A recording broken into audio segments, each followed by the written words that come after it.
ખેડા લોકસભા બેઠક અંતર્ગત આયોજિત આજની સભામાં આપણી સૌની સાથે મંચ ઉપર ઉપસ્થિત કેન્દ્રીય મંત્રી તથા ખેડા લોકસભાના ઉમેદવાર શ્રી દેવસિંહ ચૌહાણ, અમદાવાદ જિલ્લાના અધ્યક્ષ શ્રી હર્ષદગીરી ગોસાઈ, ખેડા જિલ્લાના અધ્યક્ષ શ્રી અજયભાઈ બ્રહ્મભટ્ટ, અમારા સાથી ધારાસભ્ય શ્રી બાબુભાઈ પટેલ, શ્રીમતી કંચનબેન રાદડિયા, શ્રીમતી પાયલબેન કોકરાણી, મહિલા બાળ કમિટીના ચેરમેન શ્રી અલકાબેન મિસ્ત્રી, મટીરિયલ મેનેજમેન્ટ કમિટીના ચેરમેન શ્રી બળદેવભાઈ પટેલ, વિધાનસભાના ઇન્ચાર્જ શ્રી ભાસ્કરભાઈ ભટ્ટ, સહ ઇન્ચાર્જ શ્રી ઉમેશભાઈ પટેલ, નિકોલ વોર્ડના પ્રભારી શ્રી રમેશભાઈ પટેલ, ચૂંટાયેલા જનપ્રતિનિધિ, સંગઠનના સૌ પદાધિકારી, સમાજના વિવિધ ક્ષેત્રના સૌ આગેવાનો, ઉપસ્થિત સૌ નાગરિક ભાઈઓ બહેનો, પ્રેસ મીડિયાના મિત્રો, સૌને મારા નમસ્કાર। આજે હનુમાન જયંતીની પાવન પર્વની આપ સૌને ખૂબ ખૂબ શુભેચ્છાઓ પાઠવું છું। આમ તો ગુજરાત અને ગુજરાતમાં આપ સૌના આશીર્વાદથી આખા દેશની પહેલી જીત, એક સીટ આપણે માન્ય નરેન્દ્રભાઈને ત્યાં મોકલી દીધી છે। દિલ્હી સૌથી પહેલી સીટ આપણી ગુજરાતની પહોંચી છે। આપ સૌ એના સહભાગી છો કે આજે ચૂંટણી શરૂ થતા પહેલા જ ભારતીય જનતા પાર્ટીએ ખાતું ખોલી અને એક સીટ દિલ્હી મોકલી છે। આજે લોકસભાનું ઇલેક્શન હોય, લોકસભાના ઇલેક્શનમાં કેટલાય વર્ષો પછી આઝાદીના અમૃત મહોત્સવ ઉજવ્યા પછીની વાત છે કે આખા દેશનો માહોલ એક ક્લેરિટી સાથે મતદાન આપવા માટે તૈયાર થયો છે અને એટલે જ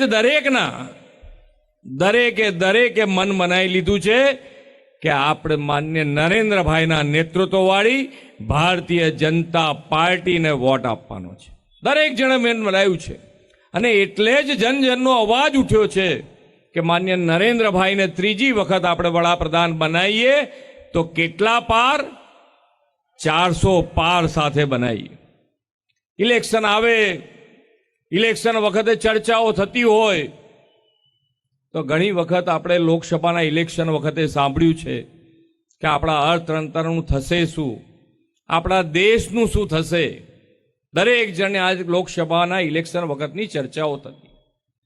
આ વખતે પહેલી જ વખત માન્ય નરેન્દ્રભાઈના 10 જ વર્ષના શાસન પછી પહેલી વખત આપણી આર્થિક તાકાત 11મા સ્થાનેથી 5મા સ્થાને આવી અને અત્યારે લોકસભાના ઇલેક્શન વખતે આપણે ચર્ચા કરી રહ્યા છીએ કે માન્ય નરેન્દ્રભાઈને ત્રીજી વખત બેસાડી અને આપણી આર્થિક તાકાત 3જા નંબર ઉપર લઈ જવી છે। 3જા નંબર ઉપર લઈ જવી છે। કેટલી મોટી વાત છે। દેશ અને દુનિયાની જે પરિસ્થિતિ સર્જાઈ અને એ પરિસ્થિતિ સર્જાયા પછી પણ આપણી આર્થિક તાકાત વધતી જાય છે।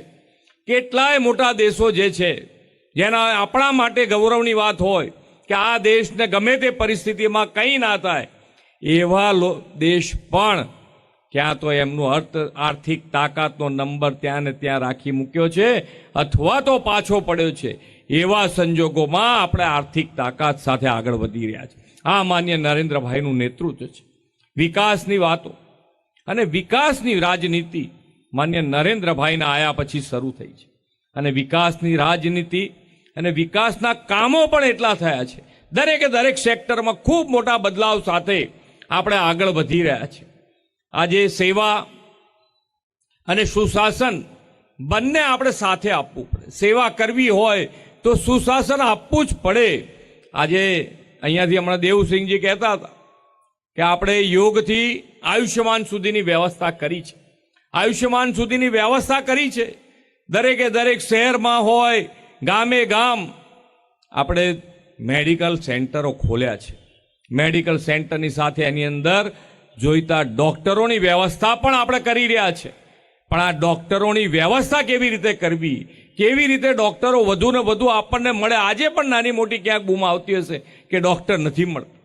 પણ જ્યારે માન્ય નરેન્દ્રભાઈ ગુજરાતના મુખ્યમંત્રી હતા ત્યારે આપણી સીટો કેટલી હતી ડોક્ટરોની? ફક્ત 1375 સીટો હતી. આજે ગુજરાતમાં 40 મેડિકલ કોલેજ સાથે આપણે 7000 સીટો સુધી પહોંચાડ્યું. 7000 સીટો સુધી. અને ત્યારે આપણે આ પહોંચી રહીએ છીએ. એવી જ રીતે જ્યારે એક ઉદાહરણ તમને આપું કે જ્યારે દેશમાં 1947 થી જે આપણી રેલવે લાઇન છે, રેલવે લાઇન, એ રેલવે લાઇનનું ઇલેક્ટ્રિફિકેશન 1947 થી 2014 સુધી, એક આંકડો ખાલી કહીને તમને વાત આગળ હું કરું કે 21,800 કિલોમીટર થયું 1947 થી 2014 સુધી. અને 14 થી 24 સુધીમાં આ ઇલેક્ટ્રિફિકેશન 38,650 કિલોમીટર થયું. 38,650. આ માન્ય નરેન્દ્રભાઈએ જે સુશાસન આપ્યું છે, અને સુશાસનની સાથે સાથે આજે ટેક્સ પેયરોની સંખ્યા પણ ડબલ થઈ છે. 10 જ વર્ષમાં પહેલા 4 કરોડ ટેક્સ પેયર હતા, આજે 8 કરોડ ટેક્સ પેયર થયા. 10 જ વર્ષમાં બદલાવ આવ્યો છે. અને પૈસાની આવક પણ વધી છે. અને આવક આપણે વિકાસના કામોમાં પહોંચાડી છે. દરેકે દરેક જન સુધી સેવાના કાર્યો પહોંચ્યા છે. છેવાડાના માનવી સુધી આપણે પહોંચાડી શક્યા છે.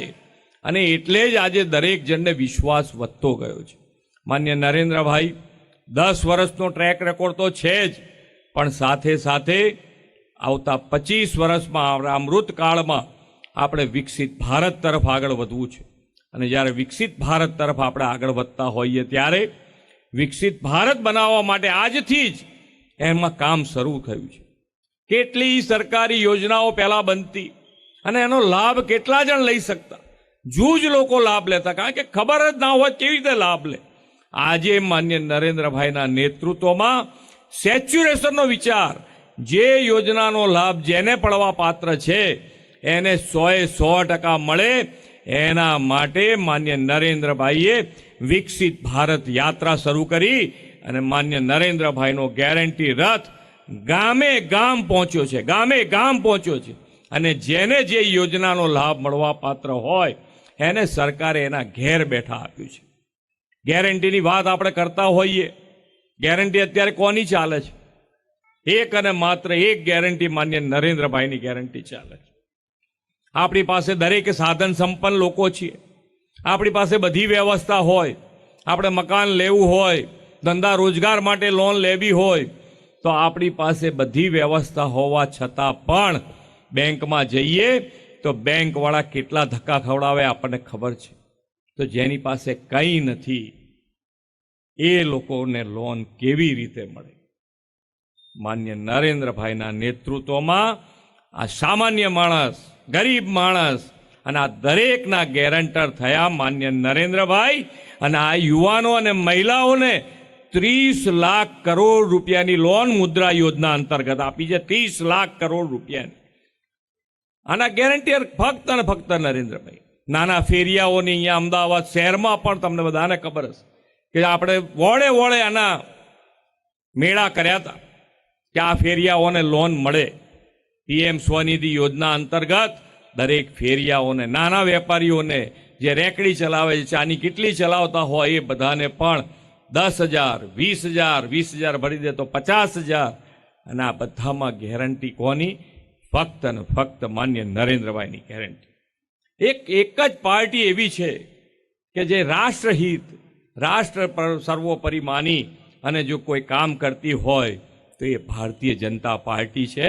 અને એટલે જ લોકોએ મન બનાવ્યું છે કે આ વખતે માન્ય નરેન્દ્રભાઈને ત્રીજી વખતે જ્યારે આપણે વડાપ્રધાન બનાવીએ તો 400 પાર સાથે બનાવીએ. અને આપ સૌ સાથે મળીને આપણા ઉમેદવાર માન્ય દેવસિંહજીને સૌથી વધારે લીડ સાથે દિલ્હી મોકલીએ. એ જ અભ્યર્થના.